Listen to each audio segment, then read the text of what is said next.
Hello everyone and welcome to Wednesday. This morning, Mal and I have our physicals. We had blood tests a week ago. Today we go get our actual physical and then talk to the doctor about the blood results.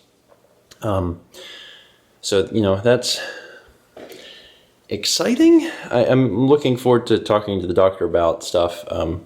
I got an email that was my numbers and for my cholesterol and stuff, and it doesn't look great. So I'm curious to talk to the doctor and find out what the plan forward will be, and then also to get a physical otherwise. But this morning we woke up to the sound of Sagan puking, and that's not terribly unusual. There's definitely been some mornings he's puked, whether hairball or nothing, but this morning is definitely different. He's sick. I mean, he's not feeling good. He puked and then he's been super lethargic this morning. The big sign was, when we went to feed them, kept ready to eat and excited. Sagan didn't want to eat, and that's super unusual. So we called the vet and made an appointment for today at like 2. So it's like 8:30. We're getting ready to leave pretty soon to go to our doctor's appointment. My dad's actually going to come over and just sit here while we're at the doctor's and stuff for a bit to, just keep an eye on him. You want down, bud? Let me sit down. There you go. But he's not himself, and his ears are real warm, so I'm sure that he's not feeling good. Poor thing. He's had a few things going on for a little bit, but when was this last time he did this? The last time he did this specifically? Yeah, when he was kind of warm and lethargic. Because it was on the vlog. And we took him to the vet. No, it was a weekend. It was a weekend. When was that? A few months ago? It's been a while. Yeah. But there are some mornings that he'll throw up or whatever. But he's normally fine after. Yeah. Otherwise, he's healthy, happy, active, eats fine, shiny coat. So, otherwise, a pretty normal, happy cat. But again, this morning, he's clearly sick. So, we're going to take him in. And you're not sick, because you're always fine. I don't know what you did in your last lifetime to deserve perfect health all the time, but that's the way it feels for Cap. It's not ideal, but health issues never are. And we try to take health pretty seriously, and especially for our friends who can't tell us themselves. So we're going to get you to the vet later, okay? We'll get you all taken care of. So just finished at the doctor. Had to do our physical, had to get our results of blood tests, everything. I am kind of pleased about the information that I got regarding cholesterol. Yeah. Basically, it was like 2 years ago, whenever I had my first blood test stuff, and I had it with the PA, and she acted like it was something I needed to deal with. Yeah. And the person I saw today is the doctor proper. She's an older lady, and she gave me much more information about everything than the PA ever did. And basically said, based on the fact that this is like a genetic thing, that, even my mom has high cholesterol. My mom's vegetarian. She said, based on that, your numbers are always going to skew higher. She said, you're young. Looking at all your other factors, she said, you're extremely low risk. She said, is there a few things that you could do to adjust, your diet here and there? Sure. But do you need to try and completely alter your diet and worry so much about the cholesterol? She said, no. You really don't. She had a calculator that they like add in your age and what your numbers are and stuff. Yeah. And she put in all of Steven's information, and she said, I can't even put in your age because it only goes down to 40. Yeah. So she put in 40 to show us what the risk factors were, and they were very low. So she said, given that you're 10 years younger than that, she said it's even lower. So. And like, I don't know. I kind of always suspected that. It was just nice to hear it from the doctor. You know what I mean? Like, it's not that I don't trust the PA, but I'm probably more willing to trust the doctor. And what the doctor said made sense to me. And like, I haven't gone out of my way to eat awful things. So I'm going to have to basically, I'm going to keep a healthy mindset. You know what I mean? Like, I'm not going to go crazy with eating like super health stuff that I don't like. Oh yeah.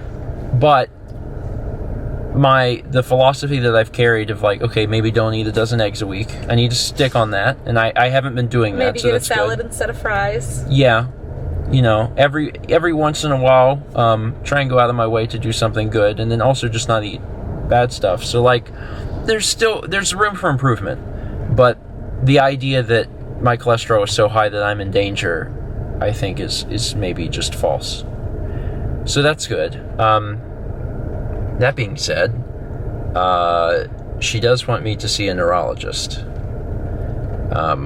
And that was just because, and I never talked about this on the vlog, and I'm not ready probably to go into great detail about it, but I had an issue a few weeks ago. Yeah. Like the end of January. Where I just had what I can only describe as severe brain fog, like that lasted several hours, and it was a little concerning. I think it was more concerning to Mao. Oh yeah. Than it was to me, and I never put it on the vlog because honestly it was a little frightening, and I try not to go out of my way to like scare people, you know, with that sort of thing. So I was like, I don't know what this is exactly. Is this somehow related to stress? Is this whatever? I was like, so I'm just not going to mention it. But when Mao had written it down, because she's like, I want to tell the doctor about this. So when she told the doctor was like, that seems concerning. She said, yeah, it could be stress or anxiety or something like that. She said, but I would hate to write that off. Maybe you should see a neurologist. And I was like, okay. Sure. So it could be nothing, but they want to, you know, just double check. And you know, it's the only time in my life I've ever had that, and I've had the concept of like brain fog, like, oh, I can't think quite clearly. This was definitely different. It was really, really wild, like kind of jumbled memory type of thing. You weren't sure like what had happened in the last 10 minutes, like it was weird. And that's the only time in my entire life I've ever had that, and it was like a few weeks ago. So anyway, doctor wants to send me to a neurologist for that, so that's cool. So that'll be happening at some point. Matt also had her physical. Yeah. Things are, I think, going pretty good for you. Yeah. All things considered. Yeah. My cholesterol's fine. My calcium's low. That was the only thing. They were like, and it's just so funny because like you're the Wisconsinite. You would think of anyone. I ate so much cheese. Your calcium will be fine, but as the doctor said, she said your calcium's just a little low. So just try and eat a little bit more calcium. But all right, now we got to get back home. Dad's been watching the cats, which I so much. We've been getting update pictures every 10 minutes. Yeah, it's been really nice. So we got to go get back home, and then we will just have a little bit of time before we got to take Sagan to the doctor. And we actually looked up when this happened last. Ironically, it happened the last time we played BioShock, which was the very end of October, where Sagan was just really sick, but it was the weekend, we couldn't get him in, and then he was fine. So now we have an appointment, and we'll see what that means, and we'll find that out later. Do you want me to hold you? He probably doesn't want help. He says, man, I really don't want to be here. I'm sorry, buddy. It'll be over soon. All right, here you go, bud. welcome back home. You're home. You can try and relax a little bit. Best you can. I gotta tell you, today, it has not been particularly great for medical stuff, considering that literally 3 of the 4 members of the family went to the doctor. There's a little tiny cat hair on the lens. Yeah. So we had our physicals, and Satie needed to go to the vet because he's just, hadn't been great today. So he was warm, and we knew he was warm, so they took his temperature, and they're like, yeah, he's running a fever, and that's a little concerning for cats. So they were feeling around, and they think they feel maybe something on him, and they're not sure what it is, and they have a ultrasound person that comes in that wanted to do an ultrasound. I said, okay. So they're going to do the ultrasound on Monday because something's going on, and we need a clearer picture of what that is, and we'll know more Monday. In the meantime, he's lethargic, and they needed to break the fever and everything, so they gave him a B12 injection, fluid injection, just to make sure that he's good, because the entire day he has not eaten or drank anything, so we want to make sure he's okay. And then they also gave us some pills, antibiotics to give him. They gave him one today, and then we're going to give him one tomorrow and the next day, and basically just kind of keep an eye on him, make sure he's doing all right. He'll probably start to feel a lot better because of those shots, and we just got to make sure that we try and get some food and water and stuff in and make sure he's doing all right. And then, of course, on Monday is when we'll take him in for the ultrasound, so we can finally learn more about what might be going on in there. And, who even knows? We couldn't answer any questions about that because we also don't know. So it could be anything, to be honest. So we'll go in Monday and learn more. At least Kepler's fine. Kepler's the only member of the entire family that's okay.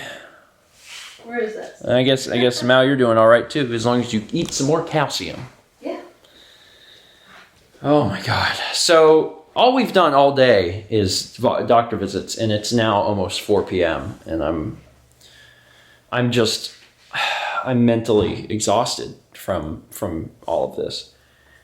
So yeah, I don't know. I'm gonna eat something and then try and feed him. That's what I'm gonna do. Yeah, you think he'll want it? I mean, he's walking around more than he was. Yeah.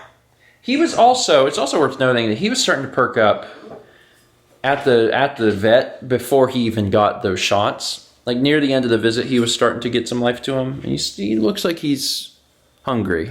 He looks like he's willing to get some food, which is good. Yeah, I don't know. It's always hard with animals because they can't talk to you. You have to just know what to do, and it's hard. But I'm glad that we took him today. I think that was the right move. And he's hungry because he hasn't eaten anything. You can hear him. And we'll just keep an eye on him. Yeah. I don't have anything else to say, I suppose. We'll just see how the night goes and just kind of go from there. You don't feel well, bud, do you? So it's a few hours later, and in that last clip, he was meowing, he was excited to eat, and I know that he had a lot of energy because of the shot that he had been given. And he did eat, actually, which is good. He was able to eat something, and when we give him his food normally anyway, we actually put a lot of liquid in it because he has a hard time getting the liquid he needs. So he ate, and he didn't eat a whole lot, but he ate some, and then we waited a little bit because we weren't sure what was going to upset his stomach. And we were able to give him just a little bit more. And then he kind of has fallen back into this, very tired, lifeless state. And he's just been resting basically the rest of the day. And anytime we try and give him food, he won't eat it. And, he's just a pitiful looking critter. I feel so bad. And I think the worst part is, we want to do something, but there's nothing that we can do. If he's still like this in the morning, we may call the vet and see what our options are, because the vet that we're going to doesn't have the ultrasound equipment, which is why they can't do it until Monday. It's because someone has to come do it. But if this is concerning enough, we could go to another vet. We could go to a vet that has an ultrasound machine on site and try and start moving this process along, because it's Wednesday. Monday's pretty far away when he is this, when he's not eating, when he's this lethargic. And I'm not too concerned with him not eating, because he'll be okay for a few days, and he's had the fluid shot, so I'm sure that he's fine. But if he's still like this tomorrow, that's not great. So we're we've actually spent basically the entire evening just holding him. He was on my lap for a few hours, and then I moved him over to Mal's lap because, we're still trying to get some stuff done, and we wanted to make sure someone was with him and watching him. So one of us has been on the couch just taking care of him. But he's just resting the best he can. But no appetite right now, just really tired. Anyway, today sucked. I don't know what to tell you. Sometimes days are going to suck, and today sucked. We got a few things done, but also everyone went to the doctor, and the reports from the doctor have not been great. To learn that Sagan's got something inside of him, needs an ultrasound, and who knows what's going on there. And then the doctor's like, oh, your cholesterol is okay. You don't need to worry so much about it. But you should go to, they want me to go to MUSC. That probably means nothing to people watching, but that's like the medical hospital in the area. It's like the hospital. Like if you go to MUSC, you're going for something like important. It's a medical, medical University of South Carolina. Mm-hmm. And I'm intimately familiar with MUSC because when I was young, my dad had a brain tumor, and there was a lot of times that he was at MUSC or I was at MUSC. Like our whole family would go, and that's down in Charleston. And if that's where they want me to go, then I guess we'll see where that leads. But just with all the information that we got today, I'm like, okay, cool. And it's just, I think the thing that's upsetting to me personally is like I'm on the cusp of catching up vlogs. As of tonight, I normally don't date the content like this and tell you where I'm at, but like I have 3 videos left to make, and three videos counting today, like Monday, Tuesday, Wednesday. That's how close I am to catching the vlog up, and I'm like, okay, cool. I get to catch up into all of this. That's neat, cool. So I'm staying positive the best I can, but it is crummy. It's not. I was hoping that it would be kind of like a triumphant, like, oh, we did it. Now we're good and things are smooth sailing, and it's like, oh, okay, well, there's just things aren't going exactly as I would like them to, but that's life, I suppose. Anyway, I'm gonna stop rambling. We're gonna try and get some sleep. He's been sleeping on the edge of the bed anyway, so if we can just keep him on the edge of the bed, that'd be preferable, so he's with us. We can just check on him. I gotta tell you, I'm just approaching things from like a, just as logical point of view as I can. And Mount and I have been really scratching our heads about what this could all be. And I really think that Sagan will be all right. I'm not sure what this is exactly. And I mean, it could even be a hairball. Completely possible. When he pukes, he often has, hairballs. And there is a chance that the thing that's lodged inside of him could actually be that. But we won't have these sorts of answers till we get an ultrasound. So I don't want to speculate too much and then it be completely off the mark. But he's in great hands. So we'll definitely take care of him. Okay. Thanks so much for watching. And as always, let's meet back tomorrow, shall we?